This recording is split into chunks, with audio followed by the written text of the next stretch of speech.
Thank you for tuning in to another edition of the Business of Fun podcast. I'm your host, Dave Wakeman. Today's episode is brought to you by my friends at Booking Protect, the global leaders in refund protection. Any listing, any sector, anywhere, Booking Protect has you covered with the world's most comprehensive refund protection product. To find out how you and your organization can partner with Booking Protect to deliver a better buying experience for your customer, create more peace of mind in their purchases, and you can create a new revenue stream for your organization, visit www.bookingprotect.com. That's www.bookingprotect.com, the global leaders in refund protection. And while you're there, make sure you check out their blog.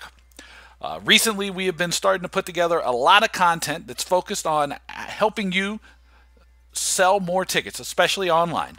How to better use your data, which is an important part of any partnership with Booking Protect, how to drive renewals, referrals, how to create long-term customers to get people to make extra purchases, all kinds of stuff about the bottom of the funnel.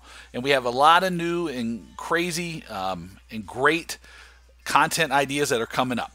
So check them out once more. That's www.bookingprotect.com, the global leaders in refund protection.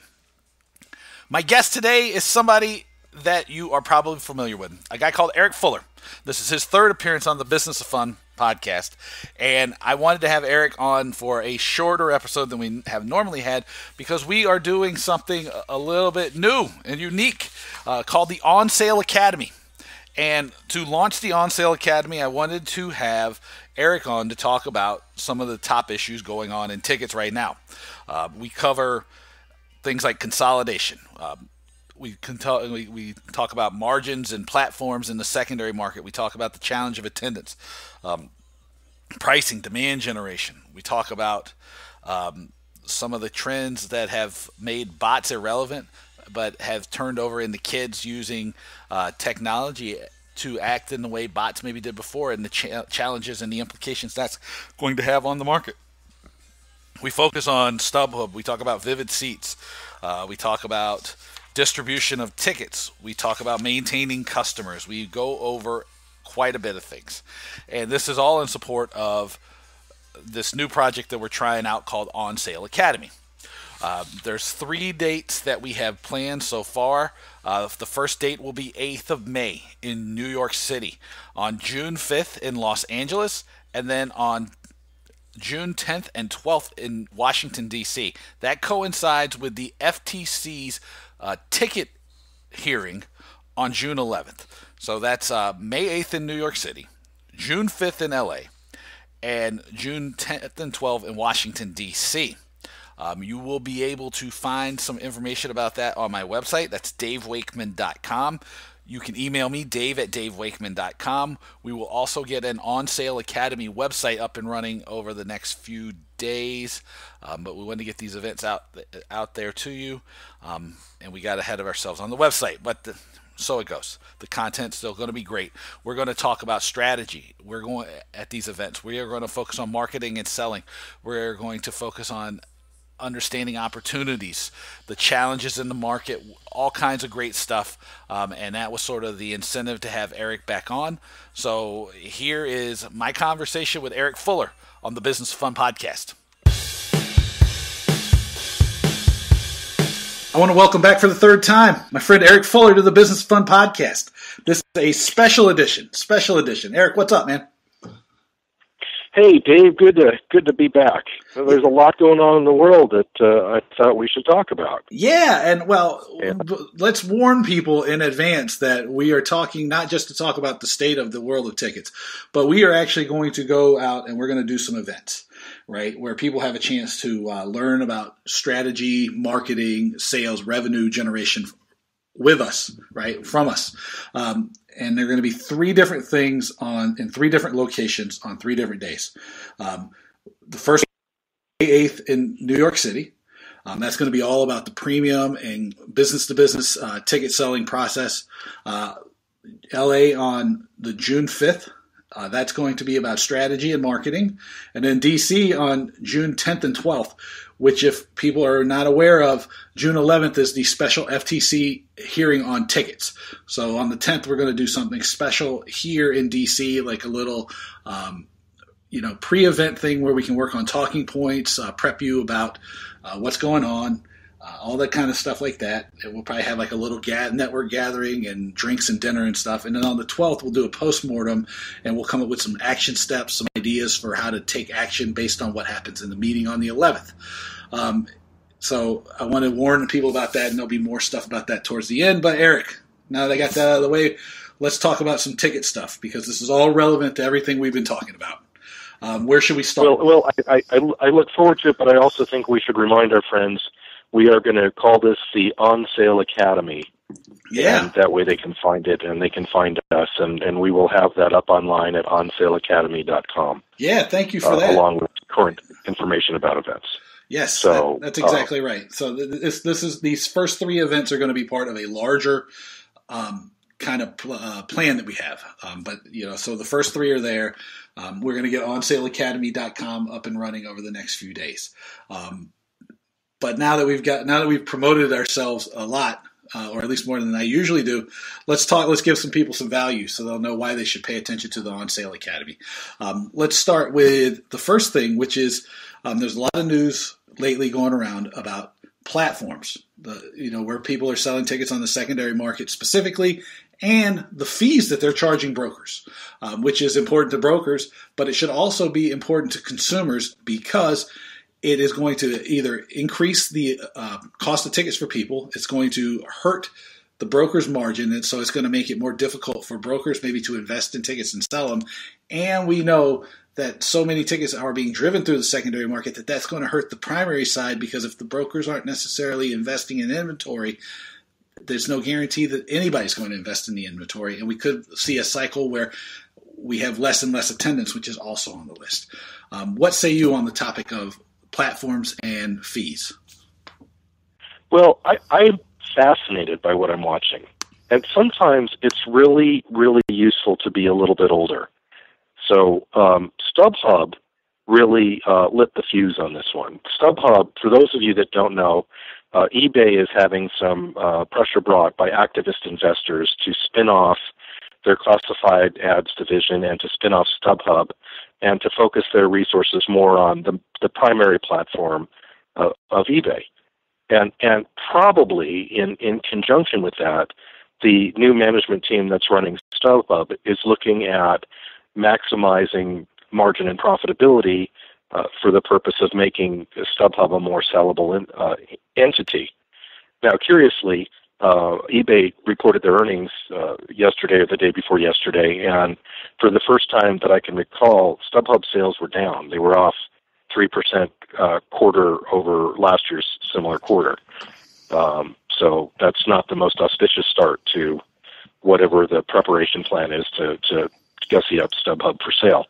But what StubHub did was a really curious thing. They didn't move the price that they charged the sellers up uniformly. What they did was they said, for those of the brokers that are on our platform that are top sellers, selling more than I think it's $250,000 a year across StubHub, we're not changing your fees at all. Whatever we've been charging you, whatever your special negotiated rate is with us, stays in place. But anybody beneath that mark just got bumped from 10% or whatever other deal they may have had in place to somewhere between 13 and 15%, depending on what it is that they were selling. And that's a substantial move in a marketplace where margins are getting crushed by auto pricers. And it's interesting to me because there are two truly important trends that are going on in the world of resale right now. One is a tremendous shift of margin away from brokers and to platforms. Now, StubHub, with their new fee structure, may be looking for as much as 35% return on any sale they make. The broker supplying that ticket might be lucky to get 4 or 5%. And at some point, you have to wonder why anybody wants to carry the inventory risk where if something doesn't sell, they get blown out, or if it sells at discount because something's overbrokered, they take a pretty steep loss against the prospect of a fairly skinny margin if they're successful.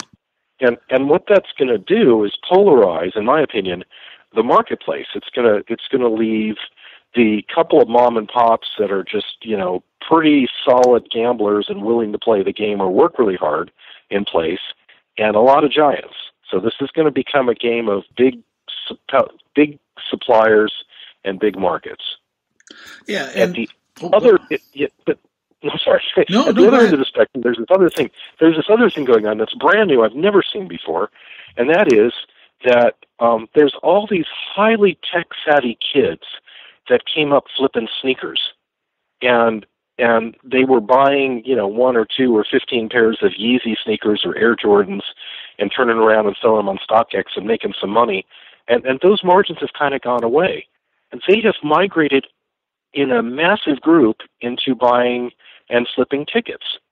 And they're buying and flipping tickets in a way I've never seen before. They've got very organized groups on Slack and on Discord where they're all talking to each other and actually sharing information and strategically deciding that yesterday, I think it was by Lizzo. And then they come in and it's 1,000 of these kids and they just pound these shows. And they get in with the tickets that they have and they blow them out on StubHub typically, and they make $1. But they make $1 across, 400 tickets, and they're happy. And then, they move on. And they just buy them and burn them and buy them and burn them. And so it's really curious that the major play in the secondary market seems to be shifting towards a lot of little super organized players and a lot of big old guys. So, no, it's very interesting, and the point that I think really is important to me is the idea of risk, right? Because what we see over and over again is that where there is not an opportunity to achieve a return on investment, then the money's going away. And the sneaker example is great because I had been watching that same thing, right? Because all the sneaker press, I forget it was Matt, I forget his last name, was talking about how all of these shoes have gone away, and it's because the demand wasn't there. And then you see them, they'll pop up into the groups and they'll talk about their chats. And I'm even in one that's through Gmail where they're talking about flipping the tickets, and everybody kind of works together, and it almost acts like bots used to do when our buddy Ken Lawson used to do the stuff with Wise Guy, except for instead of bots, which you could legislate against or in theory fight back against, how can you fight back against 1,000 kids working together? It's collective action. Well, and see, and you're in front of me because that's the point that I'm working towards. There's so much attention at the primary market side about fair distribution of tickets and technology slowing down any type of organized ticket harvesting. But it isn't contemplating what happens if the tickets aren't being bought by a single group with a lot of money and a lot of technology, but instead by a loosely affiliated group of 1,000 actual consumer-looking, inside-the-limit buying, hand-purchasing people that are super swift with technology and have their Twitter feeds on all the time and their alerts on all the time and really fast fingers and good eyes so that they can read their cell phone screens. And as soon as something goes off, they all hit it, and it's gone. And there's absolutely nothing wrong with that, except it's going to upend the dynamics of ticket pricing. Right, and then somebody's going to come along and be like, well, we have to stop this. But it really highlights a challenge that I probably beat to death, which is the idea of you have to figure out a way to generate demand and try to sell the tickets earlier in the process before any of these things become necessary, right? Because there is a robust secondary market now that's bigger than it's ever been because it fills a need, right? These kids, they are able to hack into and grow together these, for lack of better terms, bot-like organizations because there is a need that they are filling. And, it goes back to the idea of demand generation, right? And in a lot of cases, on the primary side, they're not doing a very good job of demand generation so that it gives rise to something like the kids, collectively working together, or the bots, or the secondary market going crazy, or another topic that I wanted to mention was consolidation. All of these things are happening because of the poor ability to generate demand and price effectively from the jump. I think all of your points are accurate, but I think there's one more issue that I'm not seeing discussed anywhere yet, and I'm really actively studying it now, and that is that the ticket sale models that we still use are the models that we've been using since then. People lined up in front of the box office to trade, rocks and chickens, right? Tickets go on sale at a particular time, first come, first serve, and they're gone. And what you're seeing now is what happens when hyper-technology sensitive, organized, collaborative groups come in and are capable of doing something that one-off consumers can't, because they're not paying attention to when something goes on sale, or they're busy in their real lives and they don't want to spend 25 minutes pounding a computer. That brokers don't do, because brokers are naturally not collaborative. They all believe they have an edge and don't necessarily want to share it with their competitors, even though it's a small world and nobody has any special information. But these kids are just openly, specifically, everybody buy this section of this show at this time, go. Okay, now here's a link, use this, go. And they just they sharing is natural to them. And if they don't get this one, they'll get the next one. But they recognize the power in organization, and they also recognize that you don't have to buy something for $100 and sell it for $200 to make money. You could buy 100 things for $10 and sell them for $11 and come out the same. And, they've got the time. It's just, you charge the debit card, get the money back from StubHub, charge the debit card, get the money back from StubHub. So yeah. I think it's ultimately going to upend the entire way the tickets are distributed, but it's going to take a while, because a lot of investment right now from primary platforms in the way they've been doing it. And it's going to take some time for them to catch up to. Maybe they're just completely new models we need to think about. And this is telling you, this is the next generation telling you that the old way of doing it isn't going to sustain forever. Well, it comes down to the idea, and this is an overused word, of disruption. And how if you aren't constantly disrupting yourself, then somebody else will. And this is pretty much a prime example of that. And what you talk about with the ticket sales model being kind of outdated, this is something, if people listen to the podcast regularly, they may have heard a guy from the UK, a guy called Richard Howell, talk about. And he's spot on when he says too that the way that we sell tickets, especially from the primary side, is really one of the only instances where it's designed to what's best for the people selling the ticket, not the customer.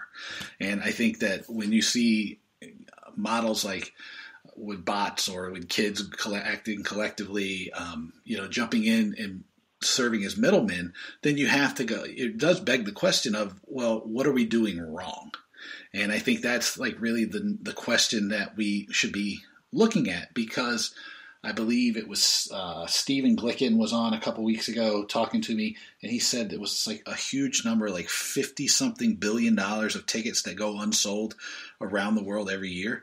I mean, that's a huge number. I mean, as much as anything, we should be focusing on how we can sell more of those.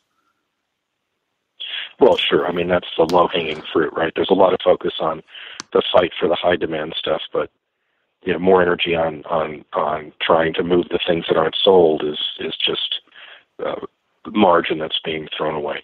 Yeah, I want to talk about the secondary. I want to talk another minute about the secondary market, though, because there's another thing happening that, again, learn from history. I mean, that's just the truism of life. Learn from history. So, I don't know, 5 years ago or so, StubHub changed their mechanism of pricing, and they went to all-in pricing. A guy by the name of Chris Sakalakis was then the president, and immediately the consumers said, we don't like this because your prices look higher than everybody else's, even though that really wasn't true. They didn't understand that the message didn't come through. And really, that was the catalyst that lit Vivid Seats on fire. So StubHub went down the path of all-in pricing, and all of a sudden, Vivid Seats just exploded and ate market share. So I was very, very curious to see what Vivid would do here when StubHub bounced their pricing back up. Now, a long time ago, StubHub charged 15%. When I started in the business, you paid 15%, and it was a reaction to market forces by competing resale platforms that forced them to bring that down from 15% to 10%, I don't know, 5-6 years ago. But I wanted to see what Vivid would do when StubHub bounced that price back up, because I thought, well, StubHub's still moving $5 billion a year worth of tickets, give or take. How is Vivid going to maximize this opportunity given what they learned last time and how fast they grew into the void? And Vivid, you may know, has a new CEO that just came on. Right. Vivid just made the first acquisition I've seen of a secondary platform by another secondary platform, buying Fan Exchange out of Canada. And so they've got all this market share. And what did they do? They raised their prices in lockstep. And I thought, wow, there's a blown opportunity, because they could have eaten away StubHub's market share as brokers are going minus StubHub on their point of sale systems. And I've heard of at least 100 brokers that have deleted StubHub from receiving their feeds. This would have really inured to the benefit of Vivid, but instead they went for the extra margin. Now they went for less margin, and that's an interesting straddle. Well, StubHub raised their prices X, we're going to do X minus because we still look better. But I wouldn't underestimate the SeatGeeks and the TickPicks and the other secondary platforms that are out there that still have lower fees that could now do to Vivid and StubHub what Vivid did to StubHub, and that is eat market share. Right. And curiously, so far, Ticketmaster resale hasn't done anything. They've just sat there. And made no changes, which probably the smartest thing they could do. I mean, if you want to be a welcoming platform, open to allowing consumers to sell, through the, incentives that they let people resell their tickets or work with brokers as they've been doing with their programs, leave your fees alone, and make more money because you're going to get more market share. Very smart strategy on their part. So, I just think that there's tremendous transition that's going on in the U.S. secondary market, and it's setting up very interestingly, because between what you're seeing happen right now in the U.S. secondary market, what you're about to see with the sort of government FTC stuff in June in D.C., poking at the edges of what's really the secondary market, and how the primary and the secondary market interact. And the pressure that we're seeing in Canada, in the UK, and across the EU right now, rules are starting to be set for global secondary market practices. And when you said at the top, global consolidation, we have serious global consolidation going on. We have global consolidation in the secondary market. We have global consolidation in the primary market. We have global consolidation in all the promoters being bought up. This is moving very, very fast. Live Nation announced, I believe yesterday, they just appointed the guy that was the head of Alibaba Music to be the chairman of their China division. I mean, China used to be a market nobody went to. Now Live Nation has a chairman of China and a guy of tremendous credibility within China. Right. These are big steps and big plays. Yeah, and it's going to have a really interesting repercussion, because historically, like if you said, if it helps to be older, so because you've seen a lot. When these consolidation deals are taking place, there's usually some really bad actions that happen for consumers, and that's and I think that's something everybody needs to pay attention to, because sure, I saw again, Live Nation had really high revenues. A lot of people are having very good revenue. But is the margin there, or are they making money? And the answer in a lot of cases is the margins aren't staying as high, or they're not making as much money, or they're not making money, period. If you look at Live Nation and Ticketmaster, I don't think they've made money in a while.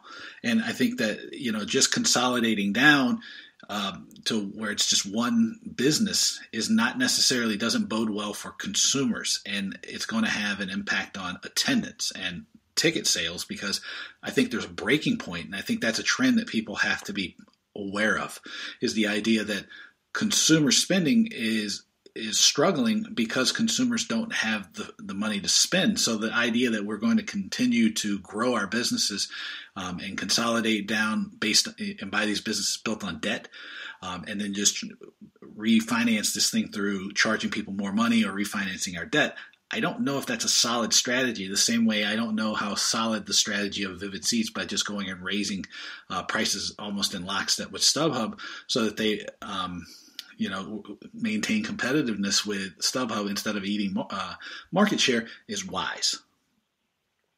I think there's a different game afoot. And I think that this has to do with just the first class I ever took when I went to college, which is economics, and it's a good old supply and demand. So consumers are demand, right? They either want to see something or they don't, and promoters are supply. And the thing that interferes with promoters' ability to make any supply-demand pricing decisions effectively is competition for the acts. So if you get global consolidation of the supply of acts, you can probably acquire those acts more efficiently than you would if you had to bid against them in Australia and then in Germany and then in Japan. And, if you can just make a single worldwide deal and be the only bidder because you're the only person with the capacity to deliver that worldwide deal, or there's only two of you, then I think your product costs are down and you can be responsive to what the consumers tell you they're willing to pay. And so then you can market more like, Levi's would market jeans, market by market, because you control your costs. I think there's been a lot of fluff the last couple of years where, an act would do really well in one territory and they would lever that in a different territory and get a bidding war going. And who I think is going to be the losers in this is going to be the talent. I think talent is going to lose some of their leverage as they have less outlets to sell their tour to or through.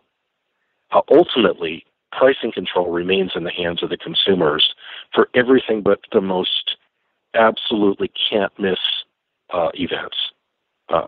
And I think you're starting to see that. This is the first year that Coachella didn't sell out Weekend 2.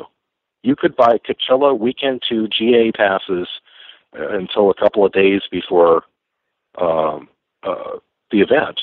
And I don't think they actually have been clear or forthright with how many passes went unsold. But I can tell you I was at Coachella all days, and there were markedly less people on the field in the second weekend than there were in the first. And if that thing had sold out, there'd be the same number. So, it was substantially different. So if Coachella doesn't sell out, there's your canary. That's your consumers telling you, Coachella, weekend one, which is the most important weekend for Coachella, starts on a Friday. On Thursday, you could buy GA tickets for 60 cents on the dollar. You could buy VIP tickets for 45 cents on the dollar. That's pretty interesting. Well, I think it highlights, you said it's a canary in the coal mine, and, I think there's probably more than one canary in the coal mine, because you can also look at, all you have to do is go to Twitter and look at the Empty Seats Galore Twitter site, and you see Major League Baseball has, to say awful attendance, I think is being generous thus far. I was looking at the Yankees-Red Sox game last night in Boston, and if there were 15,000 people there, it was a lot. And that was a well-attended game. And I think we're seeing a lot of signaling from consumers that they're starting to become fed up with some of the practices that are going down. And I think that understanding that we can just throw the tickets out there with no kind of marketing budget or marketing thought put behind things, it's a thing of the past. Well, I'll give you one more. What's starting to come out now, at least out here in California, is, and I love to talk about the vagaries of the Taylor Swift tour that just took place. In San Jose at Levi Stadium, the stadium authority just had to admit that they were compelled to purchase 20,000 Taylor Swift tickets for her show there because the sell-through didn't meet the minimum guarantee. And so, whereas I think she played 2 nights, and on the first night the stadium authority made a couple of $1 million, they mostly gave it back buying the 20,000 tickets they had to buy to hit the guarantee for the second night. Yeah, this Taylor Swift thing, I've had, God, I don't know how many conversations, and I'm almost certain that as soon as we open the door on this Taylor Swift concert, my email box is going to be filled up. My Twitter feed is going to be filled up. My everything that any way anybody can contact me is going to be filled up with people telling me how wrong I am. But there's something that has not smelled right about it from the very beginning. And having public accountability in the form of the San Jose, the commission for Levi Stadium, was just kind of verifying what I think a lot of people thought, which was that maybe the demand just really wasn't there, and that some of these gimmicks and some of these tricks were burning out the fans, right? And I'm going to be interested to see next time she tries to go on tour, what happens. And I think that you're not just Taylor Swift, you see it with a lot of tours, right? Because I remember 3 years ago now, with Katy Perry, right? Her tour fell flat the same way, right? You see a lot of these big shows, they're not getting the same traction that they used to. Well, here, I'll bring you into today's world. Today, this very day, BTS went on sale trying to push out some more of the tickets that they didn't probably sell for as platinums at 3 of their shows. So that's a current tour of the hottest group in the world. So they're playing the Rose Bowl and a couple other stadium-like things. The Rose Bowl, Soldier Field, and I think whatever the Meadowlands or something in New Jersey. Yeah. And you couldn't get anywhere near that on sale. You couldn't get tickets. You had to go through every hurdle to get them, and you felt lucky if you paid $500 a ticket. But maybe those tickets that they were asking $1,000 for, those are the ones that they're now trying to blow back out because the shows are coming in May. Yeah. So, there you go. That opens. That's an interesting thing because I know that you and I both will get catch a little bit of flack for being close to the secondary market, and I applaud the primary side for trying to price competitively in the way that so they can capture it, right? The artists and the venues are taking a lot of risk, right? And if you don't need the secondary market to blow out your tickets, then you should maximize the revenue you make. I think that's fantastic. But the thing is if you've been selling a bunch of $500 tickets under the platinum banner, right? And let's say you're selling and maybe rows 10 to 20, and you can't sell those first 10 rows at $1,000, and then you sell them for $125. Rest assured that's going to have a consequence on being able to sell almost everything you do going forward, because consumers are going to know about this. That word's going to get around, and it's going to have backlash. And I stand by that with Taylor Swift. I stand by that with BTS. I stand by that with everybody who's sitting there going, well, the season ticket's not dead in sports. It's just a true thing, right? It's maybe people don't put as much of a price tag on their head as others do, but it's still going to have a consequence. Well, yeah, and it's just such a simple idea, right? I mean, I grew up surrounded by enormously successful people, and the lesson I always took from them is don't try to take the last dollar off the table. Just leave a little something. And the reason you leave a little something is you leave goodwill behind. You'll make that again, and you'll make it again and again. But if you try and get every single penny off the table, you're Ebenezer Scrooge. Nobody wants to deal with you, and there's no sympathy for you when things turn wrong. So you can't price 15,000 seats in an arena. You can't price 90,000 seats in a stadium to perfection, ever. And your job isn't to do that. Your job is to sell all those tickets through so that the tour can proceed or make a decision whether or not to add a date.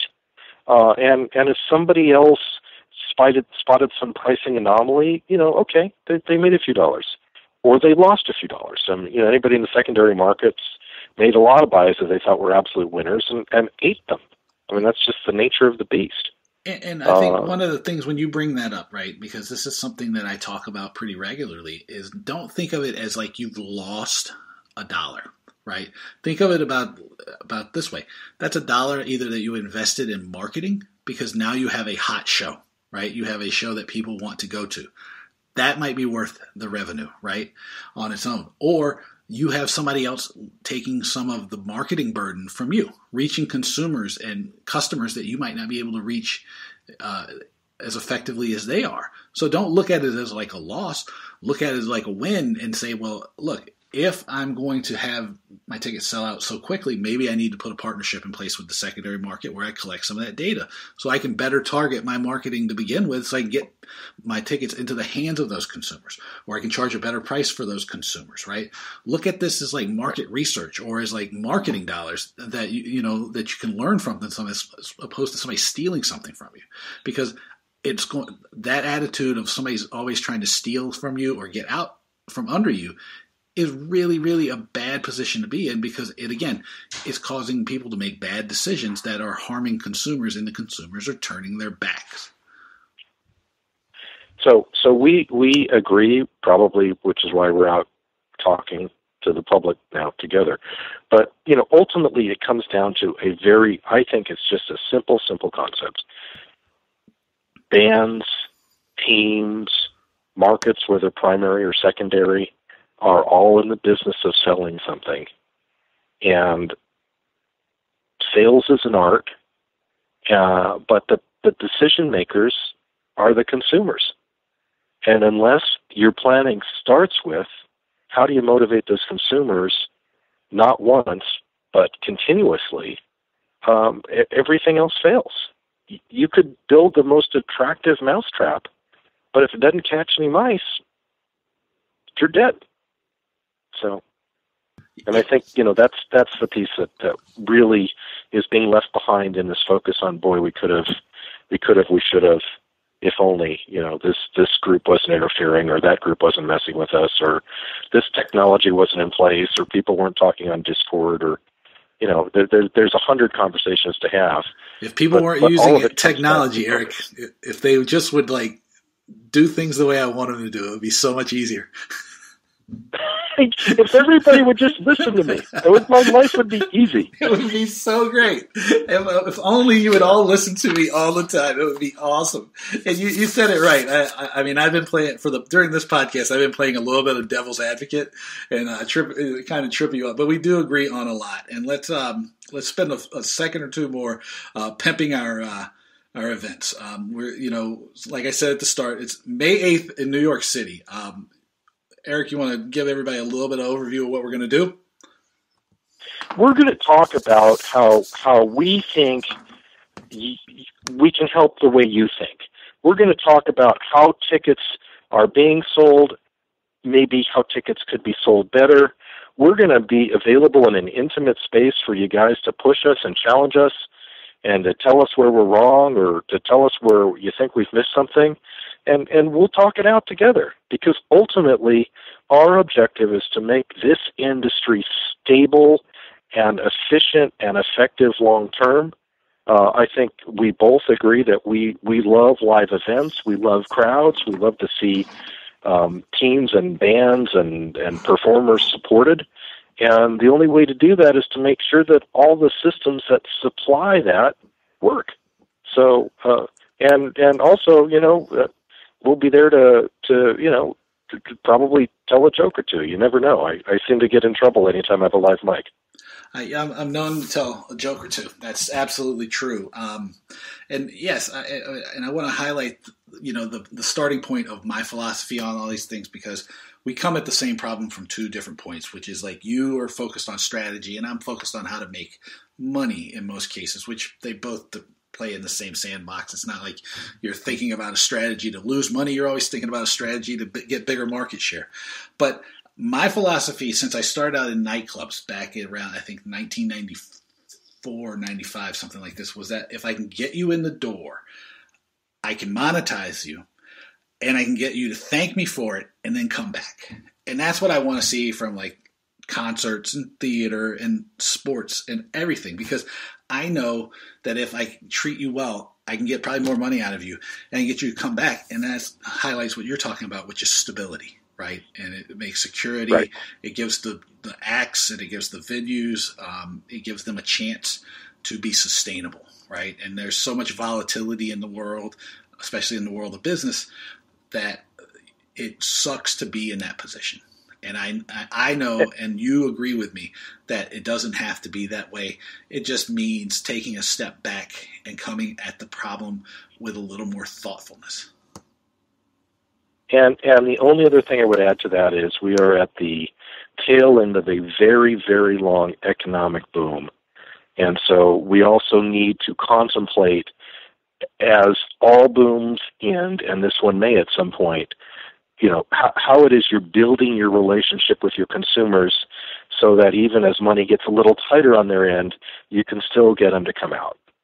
So that being said, absolutely the table right. is set. You have to be building a relationship that's going to be sustainable, not for just one sale, but for 20 sales. When I coach people about consulting, I tell them, like, it's a relationship business no matter what you're selling. And you always have to be thinking about the fourth sale at the start. And that fourth sale from the start is someone I stole from, like somebody much smarter than me. But it's just true. And as this economic cycle slows down or ends, you're going to find that it's going to be much tougher to build relationships starting then when you should have been building them now. And the time to start was yesterday, but the next best time is today.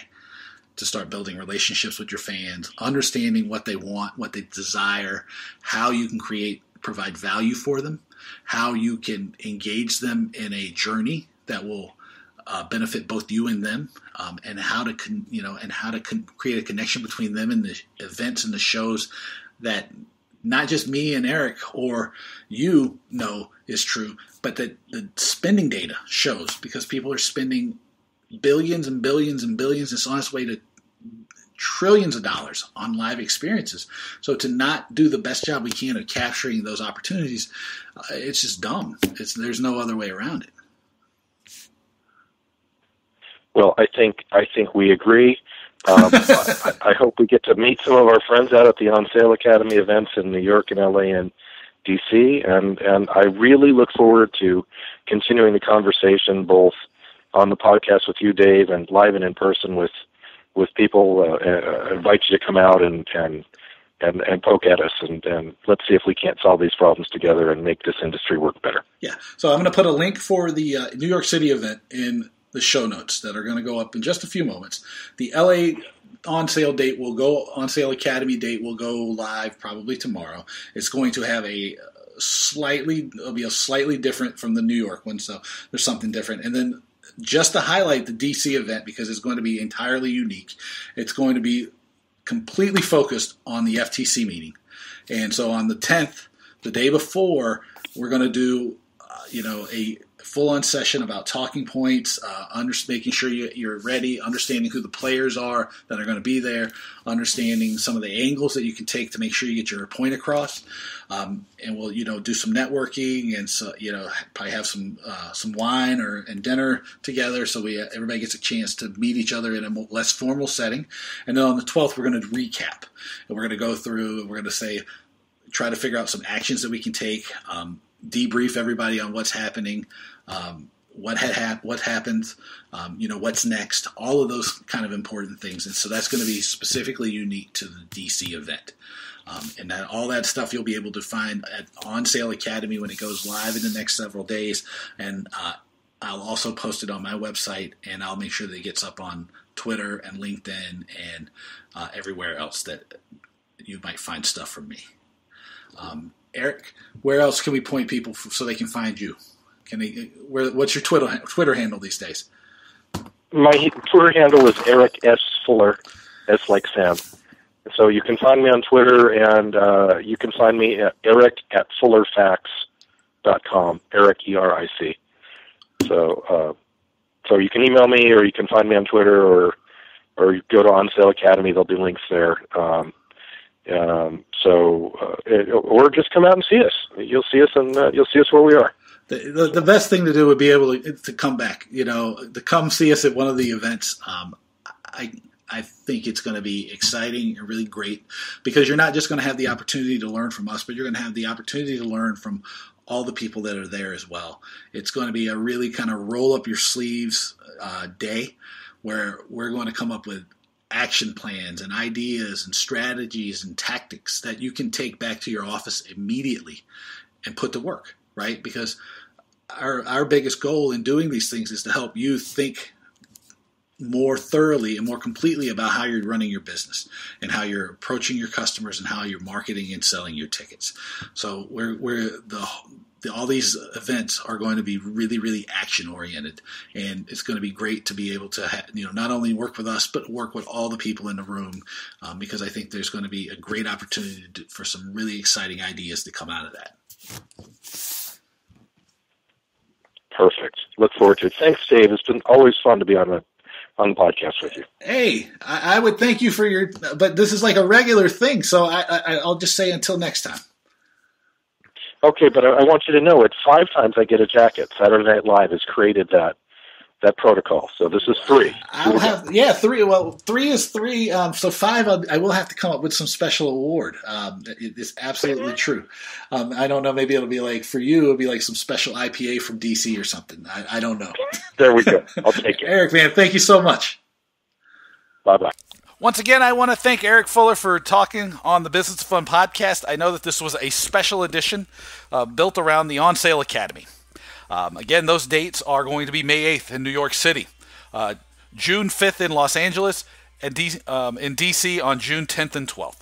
To find out more, I'm going to put a link to the New York City event in the show notes, and to get information about the other 2 events, just email me, dave@davewakeman.com. Those events will be going live with sales pages and things, and more information over the weekend. But you can email me at dave@davewakeman.com. The New York City link will be in the show notes. Again, May 8th, June 5th, and June 10th and 12th. As always, I want to thank you for listening to the Business Fun Podcast. To find out what I'm up to, besides the On Sale Academy, you can visit me on my website. It's www.davewakeman.com. You can follow me on Twitter. It's @DavidWakeman. Again, always going to ask for it. If you know the guy who has the @DaveWakeman Twitter handle, see if you can hook me up. I would love to have that. Connect with me on LinkedIn. I'm on all the social platforms. You can find me pretty easily. If you like what I'm doing with the podcast, I would love it if you do a couple things for me. Number 1, just share it with somebody you think would find this thing valuable. That would be great. Number 2, if you're so inclined, subscribe. And number 3, leave a review on iTunes, Stitcher, SoundCloud, wherever you get the podcast. It's really helpful to help people discover the podcast, learn about the content we're delivering, and it helps encourage me to continue to deliver it for you. And as always, I want to thank my friends at Booking Protect, the global leaders in refund protection. Check out Kat Spencer. She is a new board member of Intix. She's doing some great work there. Look up Simon Mab on the LinkedIn and on Twitter. They do great work. They provide the most comprehensive refund protection product anywhere in the world, and it creates a point of differentiation for your venue and for your events compared to other events. And it gives people certainty. It helps customize their buying experience. And for you and your organization, it does create a brand new stream of revenue that you can apply to any number of ways. It's incredibly valuable. Check them out, www.bookingprotect.com. Like I mentioned at the start, check out the blog. There's an ebook there about customer service in the digital age that I did in partnership with Kat and Kelly from Future Ticks. It's That's a great resource to have for you. We're doing more stuff about driving sales through the bottom of the sales funnel, especially digitally. We're going to start doing a whole bunch of more content that's going to help you figure out how to get more customers and create more revenue for your organization. So it's going to be really, really exciting. So make sure you go to www.bookingprotect.com and bookmark the blog. And anything you need and want to learn more about Booking Protect, make sure you email them at info@bookingprotect.com. And until next time, I'll talk to you soon. Take it easy.